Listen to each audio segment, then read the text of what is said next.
Voy a focalizar un poquito más porque, ya os digo, el tema que yo conozco realmente es la política y la economía es como el espacio y el tiempo, van unidas de la mano. Es decir, el concepto, el problema que hay aquí es que el grado de endeudamiento que hay, voy a ir un poco al core del problema, no solamente a nivel español, a nivel europeo, a nivel mundial.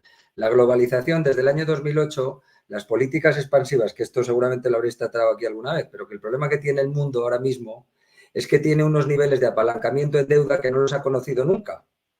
Entonces, un mundo que está apalancado en deuda, simplemente os doy un dato que es ahora mismo el que más conozco. En Estados Unidos la deuda es de 35 trillones de deuda. La deuda americana es de 35 trillones. El año pasado se han generado en Estados Unidos 2,5 trillones de deuda. Es decir, por cada dólar de crecimiento en la economía americana, el Estado ha tenido que meter 1,69 dólares de deuda.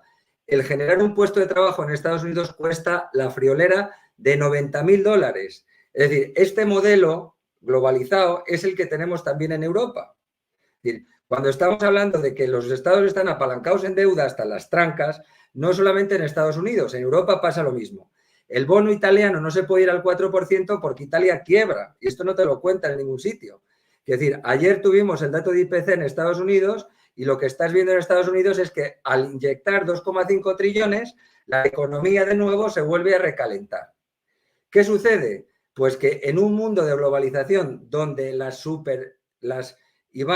macroestructuras, como tú bien has dicho, han acaparado todo, pues tenemos una especie de metástasis globalista en el mundo. Es decir, en mi pueblo, fijaos una cosa muy sencilla, que es decir, a veces hay que entender los problemas desde mi punto de vista, desde la parte más pequeña. Hay que romperlos en cachitos para llegar a entenderlos y llegar a estructurarlos. Yo vivo en un pueblo de 30 personas. Al lado de mi pueblo, se llama Jadraque, hay un pueblo de 1.000 personas. Toda la vida, en este pueblo, la compra se han hecho en los pequeños, en los groceries, en los ultramarinos, en las pequeñas tiendas. En Jadraque ahora han puesto un día. ¿Sabéis lo que está pasando? Pues que la gente ya no compra las patatas de Perico, que es al que se las compraba. ¿Qué está sucediendo? Que la gente, igual, si lo extrapolas a las ciudades o al mundo, lo que está sucediendo, cuando yo era pequeño, la gente tomaba yogures Danone. Danone está cerrando fábricas. ¿Por qué? Porque colocan sus yogures al lado de los de las marcas blancas. El marketing que utilizaban estas empresas ya no necesitan gastarse el marketing. ¿Por qué? Pues porque a la gente cada vez, al estar las economías sumamente endeudadas, los activos financieros sumamente arriba, ¿qué es lo que haces? Cada vez estás ahogando más. Hay una clase política que está completamente ida, parece que viven en el Olimpo y ellos van ahí a lo suyo, pero la sensibilidad a los problemas reales, como ha dicho antes Héctor, que esto es un modelo bueno que hay en el modelo sajón, que es que cuando tú votas a alguien, tú tienes una oficina, en Inglaterra tú tienes una oficina donde tú le puedes poner tus reclamaciones. Esto de aquí, quiero decir, yo vivo aquí, esto me parece de circo. Aquí votas y no sabes ni quién te está representando. Y ya te vas a Europa y mucho menos. Es decir, entonces, el problema es un problema que la globalización y el endeudamiento que llevamos en él desde el año 2008, desde la crisis del 2008, con un tal Bernanke, que era el que estaba presidiendo la Reserva Federal, que dijo que para salir de una crisis hay que generar a base de deuda, y en el año 2020 los estados, no solamente Estados Unidos, Europa, volvieron a meter al sistema, esto en matemáticas se llama martingala, que es como cuando juegas a una apuesta, te equivocas y sigues doblándote y sigues metiendo más pasta. ¿Qué sucede? Pues que cada vez el tejido industrial, por ejemplo, que hablabas tú, Iván, en Alemania, el tejido industrial está ahora mismo a niveles del año 2006. ¿A qué se van a dedicar los alemanes? Es inviable. En España, el sector agrícola, por ejemplo, una cosa curiosa, ves los tractores que hay, New Holland, John Deere, tal. Hay un grupo, en Estados Unidos hay dos grupos, un grupo que se llama CNH, que tiene la mayor parte de las marcas, y luego hay otro que se llama John Deere, y el resto no existe. Es decir, ¿qué ha sucedido en estos 30 o 40 años? Que la flexibilidad que tú tenías en una escala pequeña la has perdido, porque el mundo globalizado va a tener 4 o 5 agentes ¿Qué sucede y me estoy yendo un poco de madre, pero tecnológicamente, en Estados Unidos, ¿qué hace la gente en Silicon Valley? ¿Generar empresas para qué? Para vendérselas a Microsoft o a Google. ¿Qué está sucediendo con los negocios agrícolas? ¿Tú que generas un negocio agrícola para qué?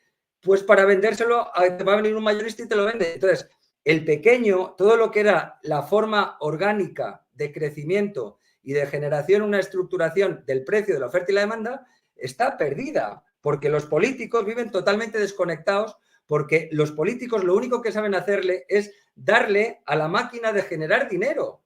Y os voy a recordar una cosa, hace 100 años, casi 100 años, tuvimos una crisis donde en Alemania hubo una cosa llamada la República de Weimar. En la República de Weimar el dinero no servía para nada. ¿Qué están haciendo los países asiáticos, o sea, China y otros? Lo que están haciendo es acumulando, en vez de deuda, materias primas. Sí. Están comprando minas, están comprando todo lo que tenga que sea tangible, bienes tangibles. ¿Cuál es el problema de Europa? Como ha dicho Iván, que está en el hiperuranio platónico. Es decir, la gente no está solucionando los problemas reales. Para que haya ¿cuál es, desde mi punto de vista?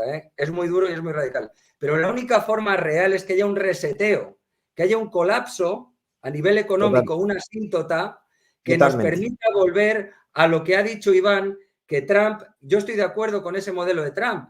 Yo no tengo por qué negociar. Yo voy a negociar contigo y voy a negociar con Gerardo y voy a negociar con Héctor. Pero yo no tengo por qué tener un suprarrepresentante que no conozco de nada, que ni tan siquiera sabe si sabe de algo y está tomando decisiones totalmente en unos intereses totalmente filosófico-platónicos. Entonces, ¿la realidad cuál es? Que no solamente una crisis en el sector agropecuario, hay una crisis absolutamente en todo. ¿Por qué? Los activos financieros no caen de precio. La gente en el campo no tiene acceso a pedir un crédito porque comprarte un tractor son 300.000, 600.000 euros. O sea, es una locura. La ayuda al pequeño agricultor, que ahora conozco ya un chico Alejandro, que está hablando, quieren meterse a la agricultura, no tienes incentivos. Es decir, si tú te vienen 2 o 3 años malos, estás colapsado, game over en tu juego. Entonces, no, el problema es un problema estructural, es mucho más que político, es filosófico. Es decir, lo que intenta Trump, y yo no soy, pero el que tú cierres, que tengas una capacidad de negociación tuya, que es lo que Inglaterra está intentando con el Brexit, que al final yo voy a negociar lo mío, mis patatas las voy a negociar yo.